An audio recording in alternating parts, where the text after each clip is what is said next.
Jadi. Oke, bismillahirrahmanirrahim. Assalamualaikum warahmatullahi wabarakatuh. Waalaikumsalam warahmatullahi wabarakatuh. Segala puji bagi Allah, Tuhan semesta alam, yang telah menurunkan agama sebagai petunjuk atau hidayah bagi umat manusia, khususnya untuk Muslim atau umat Islam. Salam salam tentu kita berterima kepada Nabi Isa, Nabi Muhammad SAW, yang telah membawa kita dari zaman kegelapan ke zaman yang modern pada hari ini. Sebelumnya karena belum tahu saya, ini judul zaman namanya juga jadi saya dari ini juga bukan ini ya pelajarannya UIN Madura. Ini saya memberikan sedikit lah ya, sedikit rasanya ya, bukan ilmu juga ya, anggaplah ilmunya sedikit juga.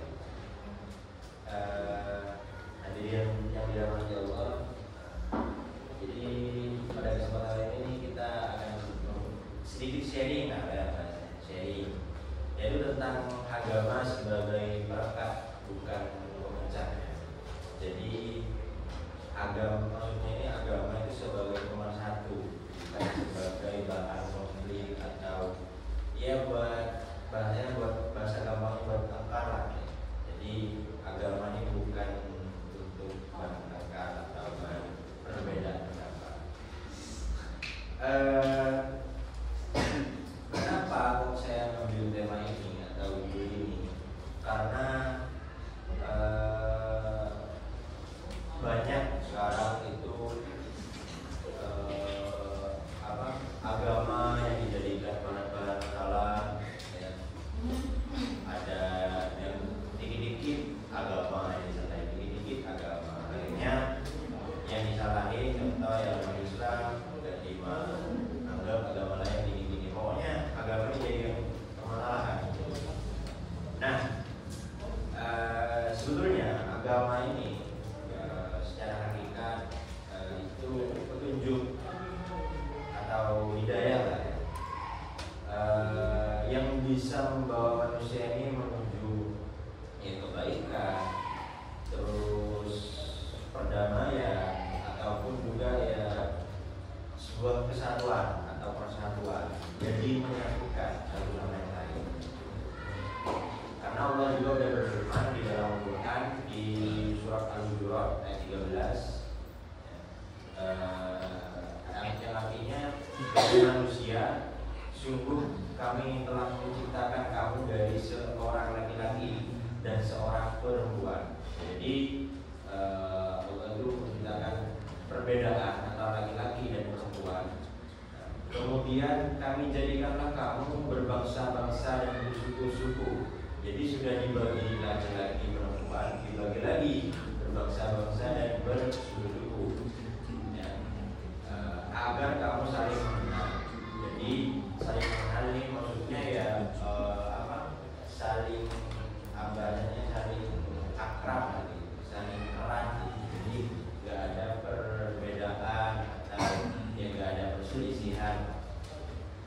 Jadi ayat itu menegaskan bahwa perbedaan adalah sunnatullah. Jadi ya hal wajar, berbeda hal wajar. Tapi agama itu hasil untuk mempererat. Jadi dari semua perbedaan tadi itu dijadikan satu, bukan malah dijadikan konflik atau perpecahan. Nah, Rasulullah SAW ini juga adalah teladan ya, dalam bangun persatuan itu ya. Dulu di Madinah itu Nabi Muhammad dulu mempersatukan ya kaum muslimin dengan kafir Yahudi itu ya, kaum Muhajirin dan Ansor juga gitu ya. Nah, salah satu buktinya yaitu di agama Madinah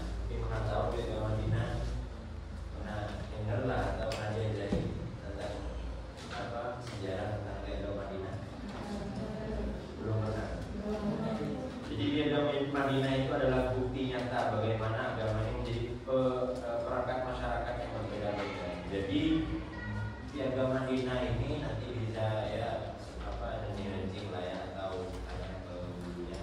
Jadi di agama Madinah ini bukti lah atau ya kalau bahasanya kalau sertifikat ya, sebagai pemersatu atau perak. Dulu karena ya banyak perpecah belahan ya. Jadi ada yang pendapatnya A, pendapatnya B, ada yang ini, ada yang ini. Adanya perselisihan sama Nabi Muhammad yang dipersatukan dengan bukti yaitu adanya piagam Madinah. Terus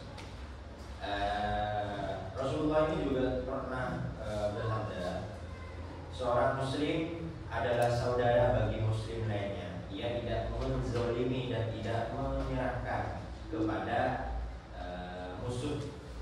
Hadis riwayat Bukhari dan Muslim. Nah, bahkan dalam Islam itu ya, menjaga tali silaturahmi ya, sudah sering tahu mesti ya, pasti sering diajari tentang menjaga silaturahmi antara satu sama yang lain. Itu juga salah satu ibaratnya mengikuti teladan kita kepada Nabi Muhammad. Tapi realitanya itu gak jarang juga agama malah dijadikan sebagai perselisihan, sebagai alasan utama buat terjadinya konflik. Atau ya yang sering kita yang sekarang kita tahu nih kayak Israel Palestina gitu kan. Dulu awal-awalnya dianggapnya agama kan, tentang agama. Tapi kalau sekarang banyak orang yang bilang tentang kemanusiaan kan. Orang Israel ini inilah gak ada jiwa kemanusiaannya gitu ya, tega kayak gini. Tapi dulunya ya awalnya dari tentang keagamaan. Berawalnya tentang apa? Ya pengen ambil masjid itu, masjid jadi awalnya dari itu, akhirnya sampai sekarang kayak gini. Artinya pas agama itu malah dijadikan sebuah perselisihan, alasan sebuah konflik. Bahkan Rasulullah juga pernah mengingatkan dalam hadisnya, janganlah kalian saling membenci, saling mendengki dan saling membelakangi. Jadilah kalian hamba Allah yang bersaudara. Hadis riwayat Bukhari dan Muslim. Nah, jadi agama ini tidak pernah mengajarkan perselisihan itu atau permusuhan. Bahkan perpecahan itu adalah tipu daya setan. Jadi hanyalah ya kayak kayak cuman bikin orang tuh kalau contoh lah kalau kayak kita ya kalau enggak apalagi kalau kayak ada pemasangan gigi gitu ya, tiba-tiba kalau enggak atau apa enggak saya, nah itu hanyalah setan yang membisikkan kita.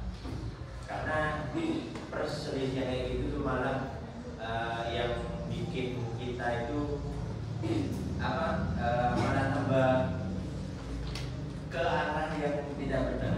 Karena sudah Allah itu yang mengajarkan kita untuk banyak budaya riwayatnya juga. Ini Allah juga berfirman, dan janganlah kamu berpecah belah dan ingatlah nikmat Allah kepadamu ketika kamu dahulu pada masa jahiliyah bermusuh-musuhan, lalu Allah mempersatukan hatimu. Jadi mungkin sudah pernah banyak baca juga sejarah Islam, banyak kan ya.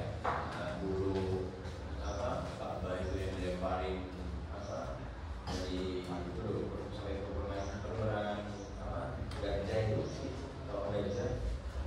Itu gara-gara itu juga kan. Jadi tentang permusuhan juga akhirnya sekali persatukan.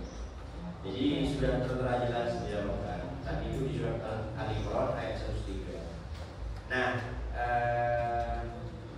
jadi gak usah jauh-jauh lah. Kita lihat contoh di sekitar kita, ya, seperti itu. Ketika terjadi bencana, terjadi musibah. hafalan pokoknya ya, tiba-tiba kadang ya kan disebut Quran itu agama. Jadi ya gimana lah pikirannya kalau sekarang ya?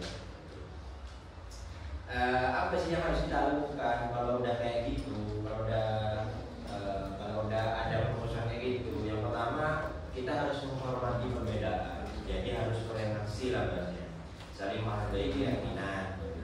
Yang kedua menjaga lisan dan perbuatan. Jadi ya yang bicaranya agak-agak darinya harus dijaga. Terus juga yang ketiga itu bangun dialog, jadi harus sering berdiskusi lah bahasanya, bertukar pendapat. Nah yang terakhir itu menjadi teladan, jadi sebagai contoh lah seperti itu ya. Jadi mari kita jadikan agama ini sebagai nomor satu perekat ya, bukan malah jadi puncak ya.